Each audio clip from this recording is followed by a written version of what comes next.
최근 김주애의 미디어 노출이 뜸해진 이유는 무엇인가요? 글쎄요. 북한 내부의 사정은 북한이 가장 잘 알겠지만 제가 감히 추측하건대는 지나치게 너무 많이 노출됐다라고 판단을 하는 것 같아요. 그러니까 지금 10대밖에 안 됐잖아요. 성장기란 말이죠. 여러 가지 면에서 나은 것보다 부족한 게 더 많겠죠. 우리가 10대 어린이한테 뭘 기대하겠습니까, 사실은. 기대할 수 있는 건 그냥 잘 먹고 잘 크는 것밖에 없는 거예요, 사실. 그게 정상적인 시각인 거잖아요. 하지만 북한은, 특히나 김정은은 김주애를 너무나 성급하게 본인의 후계자를 만들려고 하다 보니까 지나치게 많이 노출이 됐고, 김주애에 대해서 왈가왈부하는 서방 언론들, 특히나 한국 언론들이 너무나 많아졌단 말이죠. 그런 것들이 아마 김주애에게도 부담이 될 것이고요. 김정은에게도 부담이 될 겁니다. 즉 자신의 후계자의 일거수 일투족에 대해서 그렇게 조명을 받게 된다면, 만약 사소한 실수라도 하게 된다면, 아직 교육을 덜 받은 상태에서 나타날 수 있는 돌발적인 실수에 대해서 북한은 그걸 감당할 수 있는 여력이 안 됩니다. 그렇기 때문에 지금 어느 정도는 또 교육 주간인 것 같고요. 또 성장기다 보니까 여러 가지 면에서 노출과 또 숨는 것을 반복하는 것 같습니다. 아마 언젠가 시간이 되면 또 나올 거라고 봐요, 저는. 이게 뭐 완전히 사라졌다라고 절대 보지 않고요. 김정은이 어린 김주애를 띄우는 속내가 무엇인가요? 김주애가 지금 후계자가 되냐 마냐의 문제에 대해서 지금 많은 사람들이 관심을 갖고 있는데, 또 관심을 갖고 있는 이유 중에 하나는 김정은이 왜 저렇게 어린애를 후계자로 내세우려고 할까에 집중되고 있는 거잖아요. 그럴 수밖에 없는 것이, 저는 물론 그 행태에 대해서 이해할 수는 없지만 나름의 그 김정은만의 그 본인의 트라우마가 여기에 작용을 했다고 봐요. 우리가 김정은이 후계자가 되고 또 북한의 어떤 그 지도자가 되는 과정을 좀 복기를 해보면, 2008년에 갑자기 건강하던 김정일이 뇌졸중으로 쓰러지면서 한 2달 가까이 권력 공백 상태가 이어집니다. 그때 뭐 프랑스의 심장 의사가 북한에 들어가기도 하고 이랬었는데, 그때까지만 해도 김정일은 후계자를 빨리 세워야겠다는 생각을 안 했어요. 본인의 건강에 대해서 나름의 자신이 있었기 때문에. 하지만 뇌졸중이 오고 나서 한 2달 동안 정신을 잃고 코마 상태에 빠졌던 김정일이 깨어난 다음에 가장 먼저 든 생각은 자신의 건강이 이제 더 이상 오래가지 못하겠구나라는 생각을 했고, 또 의사도 그렇게 얘기를 했겠죠. 몇 년 안 남았다. 그러면 이제 걱정이 되기 시작하는 건 후계자를 제대로 키우지 않았다라는 것. 후계자를 키운다라는 것은 결국은 그 후계자의 능력을 양성시키는 것도 하나의 중요한 부분이 되겠지만, 대중에게 후계자를 공개함으로 인해서 대중과 후계자 사이의 어떤 괴리감을 줄여주는 것도 그 김정일이 해야 되는 일이었거든요. 그래야 이게 어떻게 보면 좀 스무스하게 권력이 이어질 거 아니에요. 갑자기 뜬금없이 갑툭튀가 튀어나와가지고 내가 오늘부터 북한의 지도자 임매 이래버리면 사실 그거 누가 받아들이겠어요. 근데 그런 상황이 됐단 말이죠, 지금. 왜냐하면 김정일도 나름의 고민이 있겠죠. 첫째 아들 김정남을 후계자로 내세우려고 하다가, 김정남이 2000년대 초반에 일본의 그 디즈니랜드에 놀러 가겠다고 막 그렇게 난동을 피우면서 결국은 언론에 노출이 됐고, 그러면서 이제 북한 김씨 일가의 그 면이 드러나게 됐단 말이죠. 숨겨왔던 면이. 그 사건 이후에 아마 나리타 공항에서 저는 그 김정남이 추방된 걸로 알고 있는데, 그때 모든 언론이 다 김정일의 후계자가 김정남인데 디즈니랜드 놀러 가려다 걸렸다라는 식의 보도가 돼버리다 보니까 결국은 김정남 후계자를 접었어요. 그게 2001년 정도거든요. 준비할 시간이 너무나 부족했어요. 왜냐하면 김정은은 그때 정말 20대 초반에 너무나 약관의 나이기 때문에, 우리가 보통 20대 초반은 대학교 1학년 때 우리가 보통 술 마시고 노는 것밖에 안 하잖아요. 아무 생각이 없잖아요. 그런 사람에게 어떻게 지도자 자리를 맡깁니까? 그러니까 물리적으로 시간이 필요했던 거예요. 어느 정도 성숙해질 수 있는 시간이. 근데 그런 시간도 이제는 더 없는 거죠. 2008년 이후에는.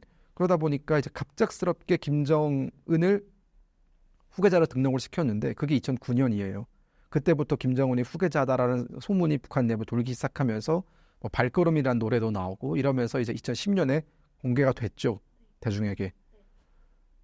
근데 결국 2011년엔 바로 공개가 되고 1년 뒤에 김정일이 죽었어요.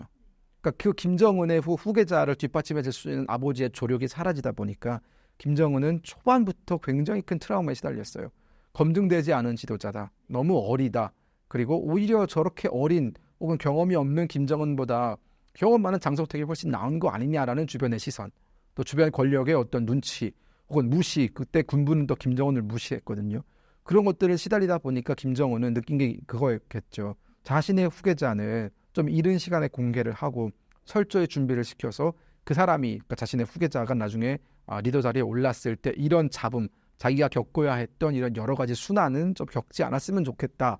이게 강하게 자리 잡았을 테고요. 저는 그래서 지금 10대밖에 안 된 김주애를 이렇게 내세우고 있는 김정은의 그 행동에는 본인의 그 트라우마가 자리 잡고 있다고 보고 있는 것이죠. 실제 후계자는 따로 있을 것이라는 분석은 어떻게 보시나요? 저는 그 분석이 조금 합당치 않다라는 생각이 드는 것이, 일단은 오빠가 있다라는 여부에 대해서 알고 있는 사람은 정확히 알고 있는 사람은 없어요. 대한민국에. 최근에 통일부 장관의 발언을 빌려서 말씀을 드린다면 없다예요. 사실 없을 수도 있다가 최근 통일부에서 나온 공식 입장, 공식이라기보다는 추정되는 입장이거든요.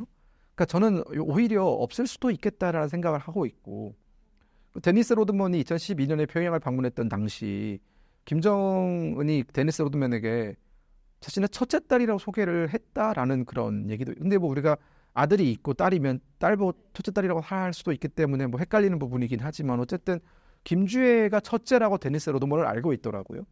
그런 여러 가지 정황들을 봤을 때 우리가 과연 아들이 있는가에 대해서 우리가 첫 번째 질문을 드려야 될 것 같고, 두 번째로는 그러면 아들이 있으나 현재 김주애를 내세우고 있고 나중에 때가 되면 아들을 다시 김주애가 받았던 모든 스포트라이트를 그대로 아들에게 넘겨줄 것이다라고 하는데, 저는 그것이 굉장히 큰 혼란일 거라고 봐요. 이미 북한 주민들은 김주애가 후계자가 될 거라고 생각을 하고 있어요. 노동신문에도 그렇게 얘기를 했고, 노동신문에 김정은과 김주애의 이름이 나란히 실리면서 대부분의 사람들은 이미 심리적으로 김주애가 후계자가 될 것이다라는 생각을 하고 있단 말이죠. 그런데 갑자기 오히려 또 김주애는 지금 아버지를 수행하면서 여러 가지 뭐 나름의 커리어를 쌓아가고 있잖아요. 업적이라고 할 수 있는 것들을. 근데 그렇게 따지면 나중에 뭐 한 10년 뒤에 아들이 갑자기 갑툭튀하면 걔는 또 그때부터 다시 더 커리어를 쌓아야 되는 거잖아요. 사실 그게 말이 안 되는 거죠. 아들을 처음부터 내세울 거였으면 지금부터 아들을 데리고 수행을 하면서 아들이 후계자가 될 수 있는 사람들에게 보여지는 그런 것들에 좀 집중을 하면서 그 어떤 과정을 만들어 줄 텐데, 전혀 그런 것이 없이 지금 그것들이 모두 김주애에게 모든 스포트라이트가 집중되어 있는데 그것이 갑자기 어느 순간 아들에게로 넘어가고 김주애는 그냥 딸로 남는다? 이거는 저는 뒷받침할 수 있는 근거가 그렇게 많지는 않다고 봐요. 김주애 후계자설에 대한 북한 사람들의 반응은 어떤가요? 최근에 탈북을 했던 어떤 그 뭐 어선 탈북이라든가 여러 가지 혹은 유학생들이라든가 이런 정말 최근에 코로나 이후에 탈북을 했던 사람들 얘기를 종합적으로 들어보면 대부분 코웃음을 친다고 합니다. 그게 정상적인 반응인 것 같고요. 그러니까 해도 너무하다라는 거죠. 자신들은 김정은까지는 오케이 해줄 수 있었답니다. 어쨌든 20대고 어리지만 그래도 뭐 대학교도 나왔고 뭐 여러 가지 어떤 자격을 갖췄다라고 하니 받아들이는 분위기였고, 이제 그게 한 10년 지나다 보니까 이제 그러려니 하는데, 김주애는 10대 초반이잖아요. 그러니까 사실 저한테도 어떻게 보면 거의 조카뻘이고 제 또래 북한 사람들 조카뻘인데, 그런 사람이 다시 북한의 리더가 된다라는 것이 결국은 정말 왕정 국가라는 걸 인정하는 거잖아요. 그렇게 되면 그 어떤 업적이 있어서 후계자가 되는 것이 아니라 그러니까 지도자로서의 역량을 인정받아서 후계자가 되는 것이 아니라 단지 지금 현재 최고 지도자의 딸이기 때문에 그 사람이 성장해서 나중에 우리의 지도자가 될 것이다라는 것은 과연 북한이 민주주의 국가라고 할 수 있느냐. 자신들은 조선 민주주의 인민공화국이라고 주장을 하는데 인민민주주의도 아니다 이거죠. 지금은 그냥 조선시대랑 뭐가 다르냐라고 생각을 하기 때문에 북한 주민들은 이 부분에 대해서 많이 실망들을 하고 있다고 합니다. 김주애과 김여정의 충돌 가능성은 없나요? 저는 뭐 그 둘의 갈등을 부추기는 사람 중에 한 명이긴 한데요. 일단은 그런 거죠. 현재 북한은 우리가 상상하는 이상으로 가부장제가 여전히 남아있는 사회입니다.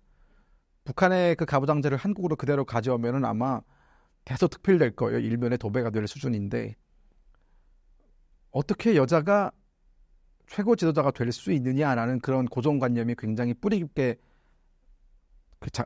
박혀 있는 나라가 북한이거든요. 근데 지금 그것을 깨고 있잖아요. 김정은이 여자도 최고 지도자가 될 수 있다라는 공식을 만들어주고 있는 과정이에요.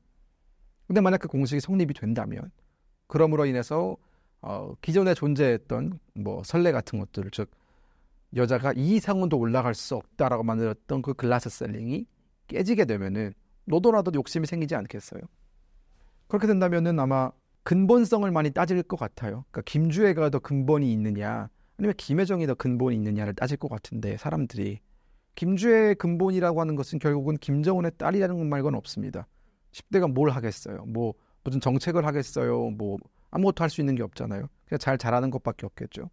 하지만 김여정은 지금 벌써부터 뭐 우리는 기분 나쁘지만 그 사람들 입장에서는 한국을 상대로 굉장히 강경한 메시지도 보여주고 또 다양한 뭐 외교적인 뭐 그 퍼포먼스도 보여줬고 어쨌든 나름의 역할들을 하고 있단 말이죠. 김여정은 자기 오빠를 수행하면서 누구보다 김정은의 최측근이기도 하고 그러면 그 필모그래피를 봤을 때 김여정이 훨씬 위에 있죠.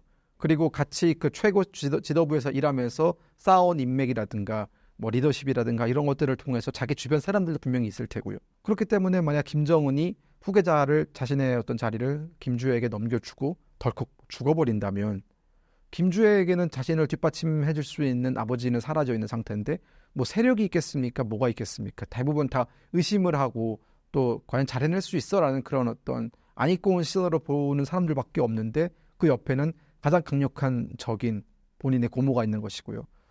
둘의 갈등은 저는 필연적이라고 생각합니다. 김주애가 그러니까 김여정이 고분고분하게 그래 우리 오빠 딸내미니까 당신이 최고 지도자가 되어야죠라고 권력을 양보한다. 항상 우리가 잊지 않는 얘기가 권력은 공백을 허용하지 않는다가 사실 권력을 노리는 사람들에게는 누구나 통용되는 개념인데 저는 오히려 북한의 그 엘리트들도 만약 김주애가 지도자가 된다면 이 북한이라는 나라가 정상적으로 유지가 될 수 있을까라는 의문을 던질 수 있을 것 같아요. 입증되지 않았기 때문에. 그렇기 때문에 그러면 그들은 만약 북한이라는 체제가 흔들리게 된다면 가장 먼저 타격을 받을 사람들은 북한이라는 체제가 유지되기 때문에 현재의 부와 권력을 누리는 사람들일 텐데 그 사람들은 지금의 이 상태가 무너지는 걸 원하지 않겠죠. 그렇기 때문에 그 사람들은 이 상태가 무너지지 않게끔 최소한의 안정성을 가해줄 수 있는 사람을 본인들의 리더로 선택할 가능성이 높고 그런 측면에서 봤을 때는 제가 반복해서 말씀드리는 필모그래피적으로 김여정이 훨씬 나은 선택이라는 거죠. 저는 그래서 북한의 엘리트들이 아마 김여정에게 붙을 수도 있다. 그러면 사실 이걸 어떻게 흘러갈지 모르는 싸움이 되는 겁니다. 그렇다면 다음 후계자는 누구로 예상하시나요? 단기적으로는 김주애에게 권력이 넘어갈 것 같아요. 그러니까 김정은의 권력 그 건강 상태에 대해서 저는 확신이 없고요. 그러니까 누가 봐도 건강한 몸은 아니잖아요. 그 몸이. 제가 그런 체형을 가지신 분들을 제가 비하하려는 의도는 전혀 아니지만 어쨌든 김정은은 누가 봐도 정상적인 건강 상태는 아닌 걸로 보입니다. 그리고 본인도 그걸 알기 때문에 본인의 건강에 대해서 자신감이 없기 때문에 후계자 작업을 서두르고 있다는 인상도 주고 있고요. 결국은 언젠가는 김주애에게로 넘어갈 거라는 생각은 들어요. 그리고 지금부터 이렇게 하나하나 차곡차곡 이렇게 쌓아가고 있는 모든 과정들이 결국은 김주애를 내세우기 위한 그런 빌드업이기 때문에 김주애가 김정남 수준의 디즈니랜드 가겠다고 깽판을 치는 수준의 그런 실수를 하지 않는 이상 저는 권력이 다른 사람에게 넘어가는 일은 없다고 봅니다. 하지만 문제는 김정은이 죽고 나서겠죠. 그러니까 권력을 본인이 살아있을 때 넘겨주느냐. 김일성 같은 경우에는 본인이 살아있을 때 권력을 조금씩 넘겨주기 시작했거든요. 무려 1980년부터 넘겨주기 시작했어요.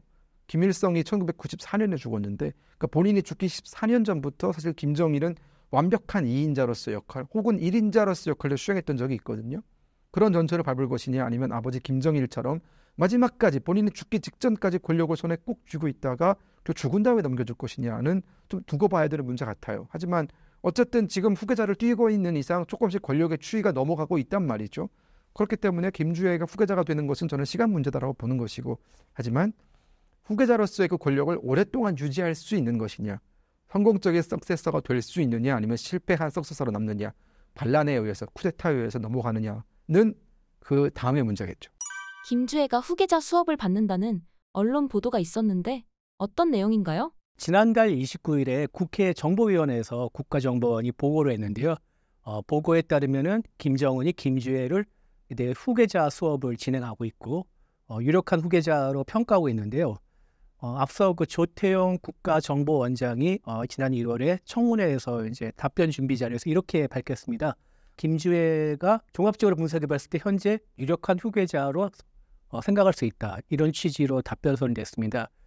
이거는 지난해 국정원이 김주애 후계자설에 대해서 약간 회의적을 보이는 데에 비해서 입장이 바뀌었다고 평가할 수 있는데요. 그동안 뭐 많은 일이 있었겠죠. 그런데 이렇게 국정원이 입장을 바꾼 거에는 여러 가지가 있는데 김주애가 북한 관영 매체에 처음 등장한 건 2022년 11월입니다. 그 당시에 화성 17형이라고 북한이 개발한 대륙간 탄도미사일 ICBM 발사 현장에 등장했는데 그 이후로 김정은과 함께 많은 활동을 했는데 공식 성사에 나왔는데 한 70% 정도가 군사 관련 활동이라고 합니다. 이런 점을 평가해서 국정원이 김주애를 유력한 후보자로 꼽지 않은가 이렇게 생각이 듭니다. 북한 언론이 김주애에게 향도라는 표현을 썼는데요. 어떤 의미인가요? 북한의 관영 매체들은 지난 3월 16일에 일제히 보도를 했는데 김정은이 김주애를 데리고 지난 3월 15일에 평양 인근의 강동이라는 데가 있습니다. 강동에 온실의 조성 개업식을 참석했다 이런 내용이었는데요. 이때 북한 관영 매체들은 이런 표현을 했습니다. 향도의 위대한 분들께서 당과 정부, 군부의 간부들과 함께 강동 종합 온실을 돌아보시었다. 향도라는 것은 우리말로 풀면은 길라잡이, 앞에서 길을 안내하는 사람을 향도라고 하죠. 근데 북한에서 약간 표현이 약간 뜻이 좀 다릅니다. 북한의 그 조선발 대사전이라고 해가지고 북한의 국어사전에 표준 국어사전에 따르면은 향도자는 혁명투쟁에서 인민대중이 나아갈 앞길을 밝혀주고 그들을 승리한 길로 향도해주는 영도자 이런 뜻을 갖고 있습니다. 그러니까 단순하게 길을 안내하는 사람이 아니라 인민, 대중을 전체를 이끌어가는 지도자, 영도자라는 뜻을 갖고 있죠. 근데 이제 우리가 한 가지 주의해서 봐야 될 것은 향도자들이라는 표현을 썼습니다. 복수, 복수에 점의사를 붙였는데요. 이것은 달리 해석하면은 김주애를 김정은과 같은 위치로 올려놓지 않았나 이렇게 해석을 할 수가 있습니다.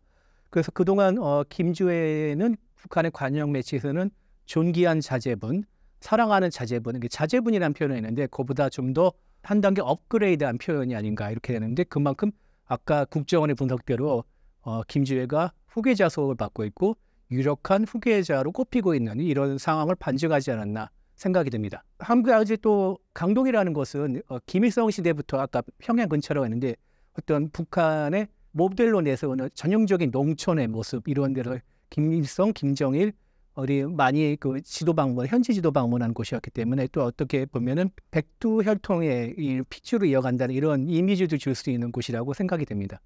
최근 김여정이 조카 김주애를 깍듯이 의전하는 모습이 포착됐는데 어떤 의미인가요? 그 지난 5일에 북한의 신형 전수 탄도미사일 인수식이 있었는데요. 여기에 이제 김정은이 또 김주애를 데리고 나오는데 둘 다 또 정장 차림에 잘 차려입고 나타나는데 김여정이 이제 특히 아주 특이한 부분이 보였습니다. 김여정은 김주애의 고모부죠. 그리고 나이 지금 11살인 그 김주애를 아주 깍듯이 모시는 장면이 나와가지고 많은 주목을 받게 했는데요. 김주애가 나타나자마자 김여정은 다가가서 이렇게 자리를 안내하고 손짓을 이렇게 자리를 안내하고 허리를 뭐 굽히는 이런 모습입니다. 이거는 그동안 김여정은 김정은의 동생으로서 후계자군으로 뽑히고 있었는데 이런 모습은 김주애 후계자설을 뒷받침하는 정황의 또 하나로 꼽히기도 하고요. 김여정이 자취를 감췄다가 다시 나타난 진짜 이유가 무엇인가요? 이제 8월 5일 이전에 가장 최근에 김여정이 북한 관영 매체 공식 행사에 등장한 것은 5월 15일입니다. 그때 평양 전이고리라고 평양의 어떤 조성한 거리 중공 행사에서 나타나는데요. 그 이후로 한 80일 넘게 자취를 감췄습니다. 그래서 이렇게 이제 북한의 김정은이나 김여정이 오랫동안 모습을 감추면 이상설 이런 게 나오는데요. 그런 이상설이 나올 때마다 또 북한이 이제 한국이나 외부의 매체를 잘 이렇게 모니터링하는다는 증거가 이런 거 있을 때마다 또 한 번씩 슬쩍슬쩍 모습을 드러주기도 합니다. 근데 이렇게 80일 넘게 김여정의 자취를 감춘 것은 뭐 어떤 뭐 후계자 구도에 뭐 이상이 있다거나 이런 것은 아니고 그동안 김정은이 이제 주관하는 행사가 러시아 푸틴과의 뭐 정상회담이나 아니면 뭐 전승절 북한에서는 7월 27일 그 6.25 전쟁이 끝난 그 날을 자기네들이 이겼다가 전승절이라고 이렇게 엉뚱하게 표현합니다. 전승절 행사 이런 행사이기 때문에 김여정이 참가할 만한 행사가 아니었기 때문에 모습을 드러내지 않은 것이었고 김여정의 지위는 여전히 굳건하고 다만 나올 필요가 없었다 이런 생각이 듭니다. 김주애가 어린데도 후계자 반열에 오른 이유가 있을까요? 김주애 후계자설이 다시 이렇게 부각하는 거에는 여러 가지 이유가 있는데 그럴 때마다 많은 설명이 따릅니다. 그러나 우리가 이제 북한 사회는 워낙 폐쇄적이고 특히 로열 패밀리의 대상은 아주 철저하게 보호가 되기 때문에 알 수는 없습니다. 그래서 그냥 외부의 시선으로 그냥 해석만 할 것인데 가장 먼저 떠오르는 것은 이제 김정은이 좀 건강이 이상하지 않나 이런 설명이 가장 먼저 떠오릅니다. 왜냐하면은 국가정보원이 아까 지난달 국회 정보위원회 보고에 따르면 몸무게가 140kg 그램이 넘고 그다음에 고도 비만, 초고도 비만이라서 비만 지수가 25가 넘으면 비만이라고 하는데 체질 지수가 25가 넘은 비만이었는데 한 40이 넘는다 이런 평가가 있습니다. 그리고 김정은이 심혈관 계통에 안 좋고 뭐 이런 거는 잘 알려져 있기 때문에 그런데다가 과도한 스트레스를 받고 있고 독재자는 스트레스가 많습니다. 자신의 절대 권력 갖고 있는데 이것을 잃지 않기 위해서 항상 긴장하고 끊임없이 의심하기 때문에 스트레스가 많습니다. 그러면은 뭘 하겠습니까? 음주와 흡연을 하겠죠. 그러면서 비만에다 음주, 흡연, 스트레스 그러면 건강이 좋지 않겠죠. 그렇기 때문에 만일을 대비해서 김주애를 후계자를 내서야 된다는 이러한 설명이 설득력은 있는데 그거는 뭐 아까 말씀하셨다시피 하나의 해석이고 설명이고 진짜 어떤 일이 날 거는 글쎄요, 이렇게 아는 사람이 많지 않을까 싶습니다.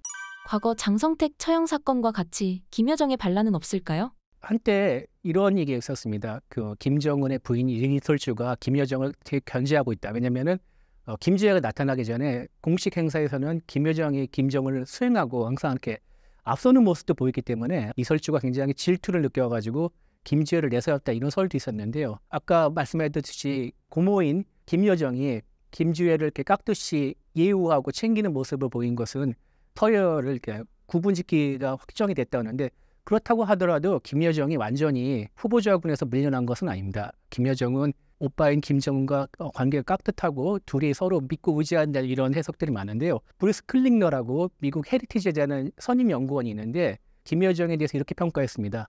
김여정이 완전히 후계자군에서 떨어진 것은 아니고 김정은이 만약 유고할 경우에 김주애가 핵단추에 손을 뻗어서 누르기 위해서는 발을 받칠 수 있는 전화번호부가 필요한데 그것이 바로 김여정이다. 이를 평가했습니다. 그러니까 김정은이 죽고 난 다음에 김주애가 김정은의 자리를 잇는다 하더라도 김여정이 상당 기간 지금 10대이지 않습니까? 지금 사춘기도 안 돼. 11살짜리 어린 여자애인데 어느 정도 성인이 될 때까지 그 기간을 리설주가 아니라 김여정이 수렴청정이라고 하지 않습니까? 조선시대에 대왕대비가 어린 세자가 이길 경우에 대왕대비가 발 뒤에서 국사를 받듯이 그런 형태로 통치하지 않을까 이런 분석을 했는데요. 저도 그것이 상당히 설득력이 있다고 생각합니다. 최근 언론 보도를 보면 김주애 후계자설이 가장 유력한데 어떻게 생각하시나요? 국가정보원도 김주애를 유력한 후계자라고 평가했지만 확정됐다고 그렇게 단언하지 않았습니다. 왜냐하면 북한은 철저한 독재사회고요. 독재사회는 한 사람이 모든 권력을 다 독점하는데 2인자라는 자리는 굉장히 부담스럽습니다. 그렇기 때문에 어떤 독재자도 2인자를 먼저 키우지는 않습니다. 그리고 다양한 사람들에게 너는 2인자자, 너는 2인자가 될 수 있어. 넌 좀만 잘하면 내 뒤로 이을 수 있어. 이렇게 심어줘가지고 그 다양한 2인자 후보분들에게 서로 충성 경쟁을 시키는 것이 독재 습성입니다. 그런 식으로 생각하면 되겠고요. 그리고 김일성이 김정일을 일찍부터 2인자로 후계자로 확정을 하고 난 다음 키웠는데요. 말년에 이런 얘기도 있습니다. 김일성이 1994년 김일성이 사망했을 때 그때 김정일과 아들인 김정일, 후계자이자 아들인 김정일과 크게 다투는 과정에서 갑작스럽게 쓰러져 사망했다. 이런 설도 있었습니다. 그만큼 독재자들은 2인자를 키우지 않고 김정은이 현재 김주애를 아무리 이뻐하고 후계자로 교육을 시킨다 하더라도 2인자를 확정하지는 않았을 것입니다. 일각에서는 김여정이 장성택처럼 처형될 것이라는 시각도 있는데 너무 이른 판단일까요? 너무 앞서갔죠. 아까 말씀드렸듯이 김여정이 후계자로 승계를 안 하더라도 김주애가 성인이 될 때까지 수렴청정할 가능성이 있고요. 이설주가 아무리 설친다 하더라도 이설주는 북한의 정무, 국정을 해본 경험이 없기 때문에 참견할 그런 만한 실력이 안 됩니다. 그래서 다 자연스럽게 김여정으로 장성택과 같이 김여정으로 권력이 모아질 거고 김여정이 그거를 상당 기간 대신 북한의 국정을 좌지우지할 가능성이 크다고 봅니다. 가장 유력한 후보가 김주애와 김여정인데 다른 후보는 없을까요? 그래서 뭐 제3의 따로 떠오르는 인물이 없기 때문에 그래서 북한 체제가 더 안정적인 것 같습니다. 한때는 김정은의 배다른 동생인 김평일이 북한 군부의 시민을 많이 받고 있고 김정일이 김정은에게 권력을 넘겨주기 전에 김평일이 유력한 대안을 떠오르고 있는데 김평일이 현재 나이가 70이 넘습니다. 나이가 너무 많고 그리고 한동안 북한 당국이 그를 전면을 내세우지 않았겠죠. 부담스러우니까 한동안 숨어 있기 때문에 그에 대해서 아는 북한 국민들도 많지 않고 그만큼 인지도도 떨어지기 때문에 제3의 인물로 떠오를 가능성은 높지 않다고 생각합니다. 여성 지도자에 대한 북한 주민들의 반발은 없을까요? 북한은 공산주의 사회고 공산주의 사회는 이제 평등을 강조하는데 그 어떤 계급과 신분의 평등뿐만 아니라 남녀의 평등 굉장히 강조하는 사회입니다. 그런데 그럼에도 불구하고 북한은 되게 유사공산주의라고 하죠. 3대 세습이라는 게 공산주의에서 있을 수 없는 일입니다. 그렇기 때문에 유교적인 가부장주의가 강한 사회이고 그렇기 때문에 여성에 대한 어떤 차별도 노골적으로 차별합니다. 그 남성 위주 사회이기 때문에 북한의 김정은이 김여정에게 넘겨주는 것에 대해서는 상당히 반발이 많을 가능성이 있습니다. 그래서 한때 이제 쿠바 북한 대사관의 정치 참사관을 했던 리일규 씨가 있죠. 지난해 11월에 가족과 함께 한국으로 왔는데 그 리일규 씨의 분석에 따르면 이런 표현입니다. 그는 김정은을 직접 이렇게 면전에서 경험도 있는데요. 김주애가 후계자라는 서열에 대해서 리일규 씨는 아주 부정합니다. 뭐라고 하냐면은 김주애가 북한의 지도자가 되기에는 정당성도 떨어지고 인기도 부족하다. 그리고 이렇게 표현합니다. 북한은 신성한 백두 혈통이 대대로 내려오고 이어져 내려온다 하는데 이 백두의 혈통은 신성한 백두 혈통은 남자에게만 이어진다고 이런 생각이 강하기 때문에 김주애나 아니면은 아까 수렴청장을 했었는데 김여정이 북한의 정치 지도자에게는 되게 난관이 많지 않을까 이렇게 이일규 씨가 이렇게 평가를 하는데요. 국정원도 아까 말씀드렸다시피 김주애를 유력하다고 평가하지만은 그래도 확정하지 않았다고 이렇게 조심스럽게 분석하지 않았습니까? 만일 김주애가 4대로 세습한다면 이런 문제가 있습니다. 만약 5대로 갈 경우에는 어떻게 되겠습니까? 남편의 성을 따라하겠죠. 미래의 그 남편의 둘 사이에 자식이 있는데 자식은 그 남편의 성을 따르기 때문에 갑자기 김씨에서 김주애가 만약 이씨랑 결혼할 경우는 이씨로 넘어가게 되고요. 박씨랑 결혼할 경우는 박씨 넘어갈 경우 이렇게 백두 혈통이 끊기게 될 수 있습니다. 그런데 그런 점도 감안해야 되지 않을까 생각됩니다. 김주애가 후계자로 비춰지는데 아들은 없는 건가요? 아까도 말씀드렸다시피 북한은 되게 폐쇄사회고 비밀이 많기 때문에 김정은과 이설주 사이에 자식이 2명 더 있는 그런 설이 있고 그리고 그중에 하나는 아들인데 그 아들이라는 것은 정보는 이렇게 나왔다고 합니다. 북한이 해외 특히 유럽 지역에서 사치품들을 컨테이너로 실어가지고 보내서 김정은한테 직접 보내는데 그 컨테이너에 어느 한순간부터 남자 어린이들 장난감들이 많이 포착이 되어가지고 그런 게 분석이 돼서 김정은은 이 아들을 갖고 있구나. 김주애라 말고도 아들 갖고 있구나. 이런 정보가 지배적으로 설득력을 얻게 되는데요. 그런데 이제 아들이 전면에 안 나선 것에 대해서 또 이런 해석들이 있습니다. 아들이 좀 약간 건강에 문제가 있지 않나? 아니면 그 전면적으로 공개석상에 내서 약간 뭐 없지 않아 그렇게 부족한 면이 있지 않나? 이런 해석들이 있는데요. 그것도 반면에 이런 또 해석도 있습니다. 김주애는 그냥 떡밥, 밑밥에 불과하고 결정적인 순간에는 아들이 나올 수 있다. 이런 해석이 있는데요. 그 두 가지 상반된 해석 중에 어떤 게 맞는가는 이제 앞으로 5년 이내, 5년, 10년 이내 그 아들의 모습이 공개석상에 드러나서 어떤 모습으로 등장할 것인가에 달려있다고 봅니다. 현실에서는 어떤 것도 정답이 아닙니다. 4대 세습이 무사히 이뤄질 것으로 예상하시나요? 저는 이런 질문을 받을 때마다 4대 세습은 힘들 거라는데 한 표를 가고 있는데요. 그것은 3대 세습까지는 어찌어찌 북한이 가능했지만 4대 세습은 쉽지 않다는 겁니다. 너무 난관이 많은데요. 일단은 지금까지 북한 체제가 김일성, 김정일, 김정은에 있는 어떤 강력한 카리스마로 유지가 됐는데 이 카리스마도 점점 대가 가면 갈수록 약해지고 있고요.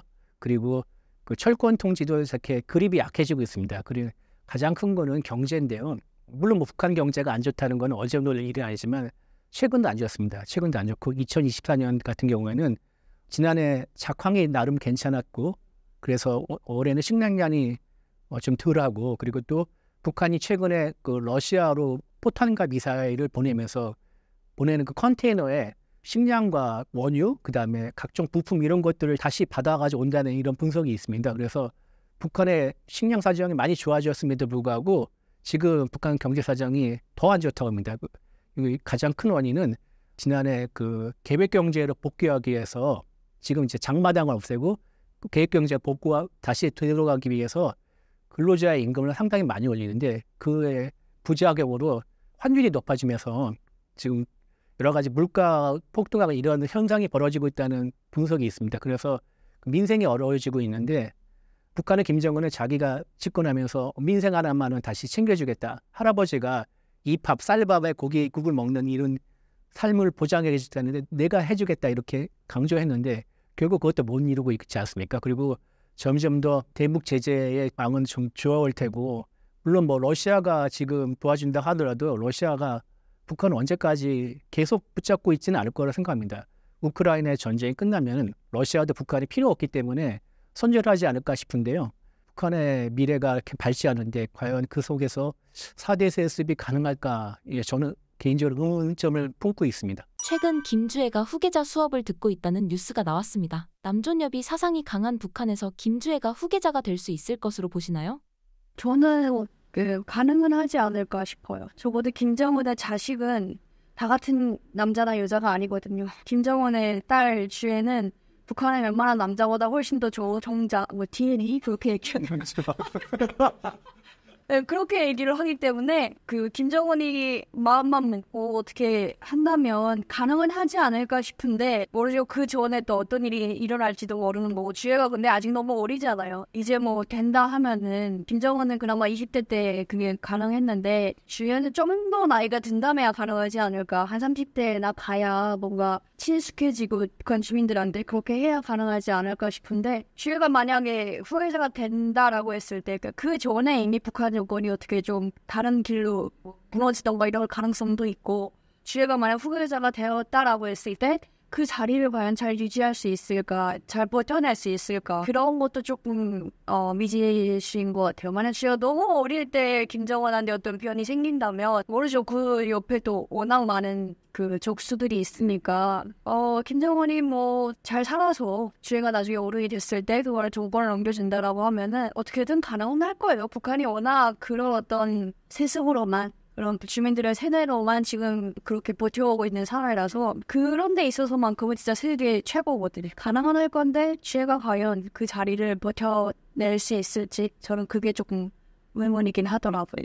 저는 북한의 역사, 그걸 좀 봤을 때 김일성이 후계 사업을 하던 것과 김정은이 하는 게 좀 비슷한 것 같아요. 왜냐면 김정일이 문화예술계부터 약간 모습을 드러내기 시작해서 중앙당에 들어와서 이제 선전전동부부터 시작하면서 뭔가 정치인으로서의 길을 고르면서 마지막에 그 김일성이 죽고 아예 그냥 수령이 되기까지 거의 막 20년 넘게 걸렸거든요. 그 20년 동안 쭉 노출을 시키면서 공적으로 계속 싸운 거죠. 그리고 중간중간 김일성이 이제 김정은을 인정하는 말들을 많이 해주고 중요 지식들을 하나하나 넘겨주면서 아주 체계적으로 싸워왔단 말이죠. 근데 이제 김정일이 김정은한테 넘겨주는 과정은 되게 신비스럽게 진행됐고 뭐 본인이 그렇게 갑작스럽게 죽을 거라는 걸 예상해서 그런지는 모르겠는데 2000년대 후반쯤부터 김정은에 대한 소문, 대장동지라고 했었는데 군사 전략가라더라 청년대장의 느낌, 리더십이 강한 그런 느낌으로 소문들이 많이 돌았어요. 살짝 모습을 드러낸 지 얼마 안 돼서 이제 김정일이 죽었거든요. 그래서 김정은이 세습에 성공하게 된 거는 그 신비주의 그게 좀 작용을 했던 것 같아요. 그 사람들이 김정은이 처음에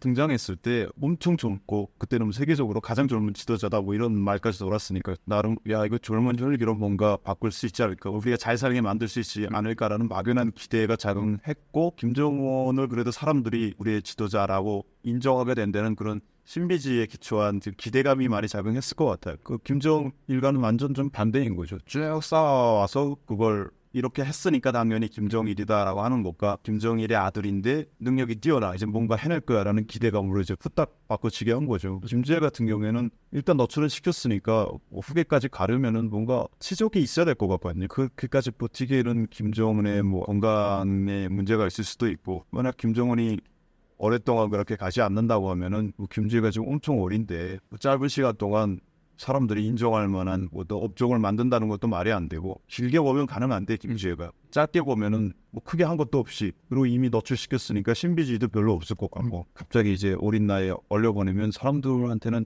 선뜻 납득될 것 같지는 않아요. 시기를 짧게 보내 길게 보내에 따라서 김주혜를 사람들이 어떻게 받아들일지를 좀 달라지지 않을까. 근데 또 북한은 내가 불만이 있어도 표현은 못해요. 아니요, 그 표현하면 내 목숨이 위험해지기 때문에 그러니까 다들 딴 생각은 하고로 하는 거지 그걸 뭐 겉으로 표현해서 그게 여론이 되고 그게 어떤 또 하나의 뭔가 세력이 되시는 절대 그렇게까지는 못 가거든요. 그렇죠. 언젠가는 북한도 그렇게 변하긴 하겠지만 지금 상태로서는 너무나도 세대가 잘 되어 있는 사람들이기 때문에 저희가 이제 김정은을 받아들인 그런 세대인데 사실상 너무 생각을 못했던 김정은이에요. 태어났는데 이미 김정일이 뭔가 하고 있어요. 근데 김정일의 자녀는 한 번도 공개된 적이 없으니까 뭐 우리 장군은 장관은 갔나 막 이런 생각을 하고 있었는데 갑자기 김정은이 나와요. 근데 뭐 탱크도 잘 만들고 이것저것 다 잘한대요. 그러면서 쑥 올라와서 이게 올라와 버리니까 의견을 제시할 뭐 그런 방법도 모르겠고 그냥 하라는 대로 늘 당하던 그런 받아들이던 삶을 살아왔으니까 주애도 그 김정은 입장에서 주애를 뭔가 원로 세우는 게 지금 공개도 하고 뭐 그랬는데 북한 주민들 입장에서 굉장히 좋지는 않을 거예요. 저 어린 여자애가 지금 워낙 북한도 어렵고 그런데 근데 그렇다고 해서 그걸 갖다가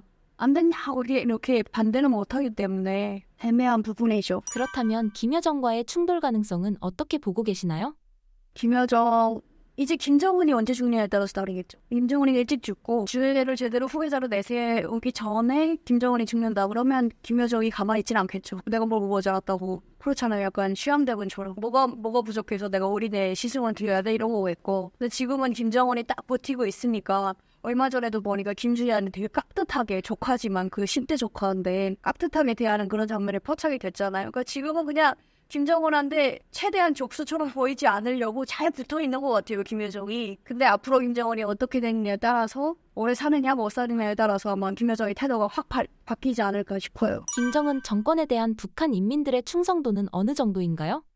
그게 참 역사가 긴데 그러니까 저희는 북한에서 다 반대되는 교육을 받았어요. 6.25도 북침, 남쪽에 의한 북쪽이 침략을 당한 것, 남쪽에 의한 북침이다 이런 교육을 받았었고 나라를 잃을 뻔했는데 김일성이 나라를 구해준 거다 이런 식으로 교육을 받았었고 해방조차도 김일성이 대부분을 다 했기 때문에 김일성이 나라를 해방시킨 것처럼 그렇게 교육을 다 받으면서 정말 신처럼 교육을 받았기 때문에 한마디로 진짜 북한의 교육만 들으면 아 김일성이 없었으면 지금의 나도 없겠구나 그런 김일성의 아들이 김정일이고 그 김정일도 그동안 뭐 지금 북한이 못 사는 것도 미국이 자꾸 대북 제재하고 뭐 그래서 이제 못 산다라고 사람들이 대부분 인식하고 있는데 그런 속에서도 어떤 자주적인 국가로서의 뭔가 지위를 지켜나가고 있는 게 김정일 덕분이다라는 교육을 정말 끊임없이 받아요. 눈 떠서 눈 감는 순간까지 그런 교육을 받거든요. 그런 김정일의 아들이 또 김정은이기 때문에 감히 의심을 못한다고 해야 되나? 우리는 왜 이렇게 막 통제를 당하냐? 한국 들어가도 왜 못 보게 하냐? 그런 어떤 사회에 대한 불만은 생길지 어떤 그게 김정은에 대한 개인적인 불만으로 이어지지가 못하는 거예요. 그 김정은의 너무나도 신적인 견제를 오벨림하고 있기 때문에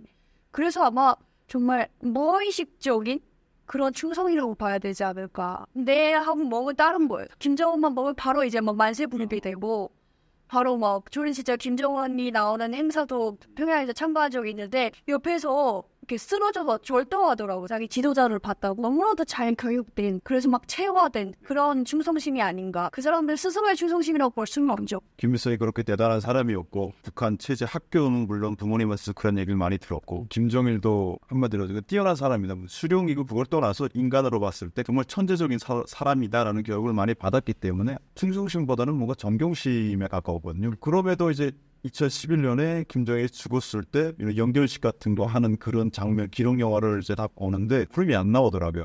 그러니까 1994년에 김일성이 죽었을 때 그 인민들이 막 어혈하던 그 장면을 기록 영화를 수없이 봤으니까 김정일이 죽었을 때 어때야 하는지는 이제 반사적으로 아는데 이게 안 나오더라고요. 그때 이제 그 일이 있고 나서 김정일이 뭐 우리나라의 그 수령이긴 한데 감정이 안 들었어요. 내가 만약 북한에 있었다면 김정은에 대해서는 더 그렇겠죠. 김정은이 뭐 사고가 났다거나 아프다거나 김정은을 위해서는 뭔가 해야겠다라는 마음은 정말 추워도 안 생길 것 같고 그 대신에 그냥 겉으로는 충성하는 모습, 일반적인 모습을 보이면서 살겠죠. 근데 만약 지금 북한에 있는데 김정은이 앞에 나타났어요. 그럼 가만히 서 있을 수 있어요? 다른 사람들이 다 그냥 뭐 기뻐하듯이 나도 그냥 뭐 와 만세고 그냥 하게 진심은 아니지. 진심은 아니죠. 저는 좀 그런 생각이 드는 게 김일성도 그렇고 김정일도 그랬지만 외관적으로 봤을 때 김정은 좀 심한 것 같아요. 그래서 이게 존경심이 끌어 나올 수가 없는 외모예요. 존경심이 생기다가도 김정은을 그 외모를 보면은 좀 싹 사그라질 것 같은 느낌. 김정일도 좀 배가 좀 나왔었잖아요. 거기에 대한 좀 사소한 의문이 있었거든요. 살짝 매치는 안 됐었는데 이제 김정은은 이제 그 수준을 너무 뛰어넘어버리니까 그냥 체질상순 병이 있나 싶을 정도니까 뭐 존경이나 그런 어떤 우러나오는 충성심을 그치. 김정은의 충성심은 감별해서는 안 되는 거니까. 가짜 충성심을 보이겠죠. 그렇다면 김정은에 대한 존경심이 언제 없어지셨나요? 북한에 있을 때도 김정은이 올라올 때 제 주변에 그런 얘기하는 친구가 있었어요. 대체 한 게 뭐 있다고 저 자리에 올라오냐라고 너멀적으로 얘기하는 친구가 있었어요. 그 친구는 저 외국에 대한 소식을 많이 접하는 집안 특성상 그런 친구였고 제가 외국에 나갔을 때 처음에 나갔을 때는 중국 사람들이 막 찐상팡이라고 김씨의 세 번째 돼지라는 뜻이래요. 네, 근데 찐상팡이라고 막 그러는데 제가 싸웠어요 그때는.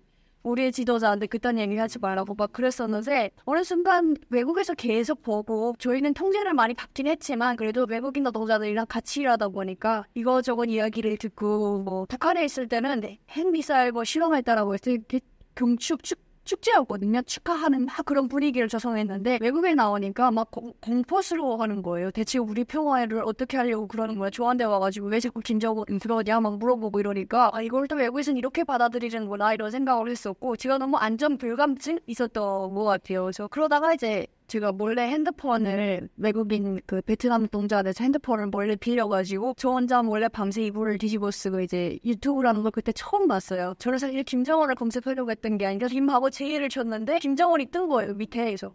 이게 설마 내가 아는 그 김정은일까 해가지고 눌렀는데 김정은이 나오는 거예요. 근데 막 그때 한참 장성택 처형 사건으로 엄청 엿먹을 때였어요. 그래서 엄마가 이제 약간 보이지 않는 어떤 얼음 같은 게 딱 깨져나가는 이 사람들이 엿먹는 사람이었구나. 굉장한 어떤 다재다능하고 만능인 그런 신처럼 생각을 했었는데 결국엔 이 사람도 외국 사람들한테 굉장히 욕을 먹을 수 있는 그런 사람이었구나. 그리고 외국 사람들은 김정은을 이렇게 욕하는데 어쩌지 잘 살아있냐 멀쩡하게.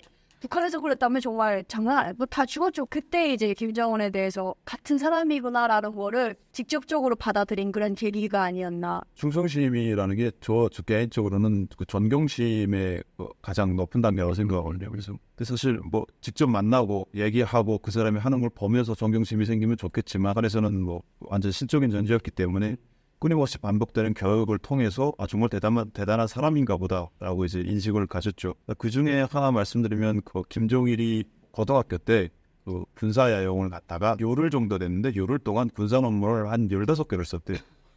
제목까지 다 있고 실제 찾아보면 다 나와요. 근데 보면은 논문이 뭐 대학 논문처럼 뭐 이렇게 두꺼운 게 아니고 5페이지짜리 뭐 6페이지 이런 걸 15개인가 있더라고요. 그 군사야용 때 그 어원금이라는 악기를 또 그 속에서 만들었어요. 논문도 쓰고 군사 훈련 지도도 잘했어요. 야영생들이죠. 같은 학생들. 그걸 들으니까 잠을 안 잤겠다 일단. 아무튼 일개 학생인데 군사 전문가도 아닌데 논문을 15개 썼다고? 근데 그 평가가 군사 뭐 장군들이나 그 지휘관들이나 뭐 실제 군관들도 보고 되게 놀랍다고. 뛰어난 전략 그걸 보면서 뭐 이제 교본으로 삼을 정도로 그런 얘기를 들으니까 분석까지 잘해. 존경심이 생겼죠. 그리고 또 북한에는 위대성 자료라고 해서 그게 되게 많은데 그중에서 외국 사람들이 김일성이나 김정일의 그 뛰어남을 보고 감탄해서 한 말들이나 보낸 선물 이런 것들도 많이 얘기를 해요. 그런 걸 보다 보면 진짜 자타공인 모두가 인정하는 위인은 위인인가 보다 라는 생각이었는데 이제 그게 그 세례나 충성심이 깨지게 된 게 프랑스로 유학을 나왔는데 건축도 배우고 프랑스 공부도 하고 뭐 건축사도 배우고 이런 걸 배우다 보니까 매 분야마다 건축이면 건축의 고장이 있고 군사면 뭐 나폴레옹이 있고 생각해보면 그게 말이 안 되는 거예요. 북한에서 배웠던 게 한마디로 그냥 그 모든 학계와 종교고 모든 걸 다 우두머리인 거예요. 다 최고인 거예요. 김정일이. 이건 말이 안 되겠구나. 그러니까 그때에서 생각이 드는 게 북한에는 이제 가장 중요한 책이 김일성, 김정일이 쓴 책들이거든요. 말씀한 걸 그대로 옮겨져온 걸 수도 있고 이제 그 사람들이 직접 본인이 집필한 게 될 수도 있는 건데 그게 모든 분야의 최고 지침서예요. 완전 뭐 성경 같은 거죠. 그 사람이 한마디로 이제 유학을 하면서 제 같은 생각은 그냥 비전문가인데 그 사람이 한 말이 왜 이렇게 그 분야의 최고가 돼가지고 통용이 되는 거지 비상식적인 게 되는 거예요. 그래서 아까 말한 것좀 나와보니까 북한이 또 그렇게 욕을 먹는 거예요. 김정일, 김정은은 그냥 나쁜 놈이고 다 없애자고 이제 죽여야 되고 하니까 존경심거리면 어디 가서 내가 얘가 있는 나라 김일성, 김정일이 있는 나라에서 왔다고 그냥 말하는 게 부끄러울 정도가 돼버리더라고. 그냥 그렇게 그냥 밖에 나오니까 그게 이제 서서히 부서지면서 무너지더라고. 그렇다면 환상이 깨졌을 때부터 탈북에 대한 생각이 드신 건가요? 그게 직접적인 환상이 깨져서 탈북이라기보다는 내가 나서 자란 저 소중한 조국이 종산국가가 아니구나라는 걸 이제 느끼게 되면서 또 종산국가이면서 좀 더 내 자유가 보장되고 좀 더 자유롭게 살 수 있는 그런 나라가 한국이 보이니까 말도 통하고 근데 가면 바로 살 수 있으니까 자꾸 이제 눈길이 가죠. 왜 약간 북한에서도 한국 드라마를 몰래 보면서 너무나도 보고 싶고 너무 재밌는데 그걸 못 보기 계속 하니까 근데 어렸을 때부터 계속 받아왔던 교육은 생활총화 때도 그렇고 늘 마지막에는 저의 잘못은 장모님의 말씀대로 생각하고 행동하지 않았기 때문이다가 원인이에요. 주된 원이니까 김정일이 하라는 대로 하고 김정은이 하라는 대로만 해야 된다라고 했으면 문제가 없었어. 해야 된다고 계속 교육을 받다 보니까 한국 드라마도 김정은이 하지 말라는 거기 때문에 북한에서 몰래 보면서 계속 감추게 되고 왠지 모를 죄책감 같은 게 있었는데 그걸 이제 딱 보니까 그 김정은에 대한 환상이 딱 깨지면서 그래 김정은이 어쨌든 장성택 처형 같은 경우에도 김정은이 결정한 거잖아요. 북한에서 김정은이 결정은 무엇이든 옳아요. 심지어 길가에 똥을 싸도 다 오는 건데 그 김정은의 결정을 외국에서는 굉장히 비판을 하죠. 잘못된 거라고 하잖아요. 그러니까 용기가 생기는 거예요. 한국에 가서 살고 싶은 이거는 잘못된 게 아니로구나. 김정은의 어떤 그 기준으로 봤을 땐 잘못된 거지만 어떤 내 기준으로 봤을 때 그리고 세계적인 어떤 사람들의 기준으로 봤을 때는 결코 잘못된 게 아니로구나. 그래서 뭔가 좀 더 용기가 생기고 내 어떤 결정에 든든한 뒷받침 같은 게 생긴다고 해야 되나? 그런 거였던 것 같아요.